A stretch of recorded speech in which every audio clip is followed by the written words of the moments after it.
এমন এক পাখি যে না শিকারী পাখি আর না আকাশে উঠতে পারে, তবুও এই পাখিকে বিশ্বের সব থেকে বিপজ্জনক পাখি হিসেবে ধরা হয়। আজকে আমি আপনাদের বলবো বিশ্বের সব থেকে বিপজ্জনক পাখির ব্যাপারে। বিশ্বের সব থেকে বিপজ্জনক বা ডেঞ্জারাস পাখি হলো ক্যাসোওয়ারি।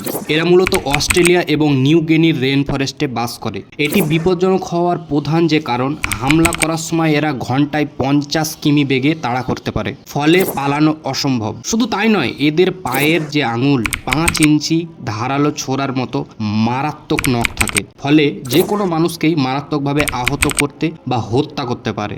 গিনিস ওয়ার্ল্ড রেকর্ড অনুযায়ী 2 মিটার পর্যন্ত লম্বা হয় এবং 60 কেজি পর্যন্ত ওজন হতে পারে। এই পাখিকে মার্ডারার পাখি বা খুনি পাখিও বলা হয়। মানুষের ওপর এদের মারাত্মক এবং প্রাণঘাতী আক্রমণের ইতিহাসের কারণেই সাধারণ মানুষ বা নেটিজেনরা একে ভালোবেসে এবং ভয়ে এই ডাকনাম দিয়েছে। এরা আকাশে উড়তে না পারলেও এরা মাটিতে অত্যন্ত দ্রুত দৌড়তে এবং জলে খুব ভালো সাঁতার কাটতে পারে। ক্যাসোয়ারি পাখির প্রধান যে খাবার সেটি হলো ফল। এরা মাংসাশী নয়। প্রাকৃতিকভাবে বনে এদের গড় আয়ু প্রায় 30 থেকে 40 বছর। চিড়িয়াখানা বা বিশেষ তত্ত্বাবধানে এরা আরও বেশি সময় বাঁচে।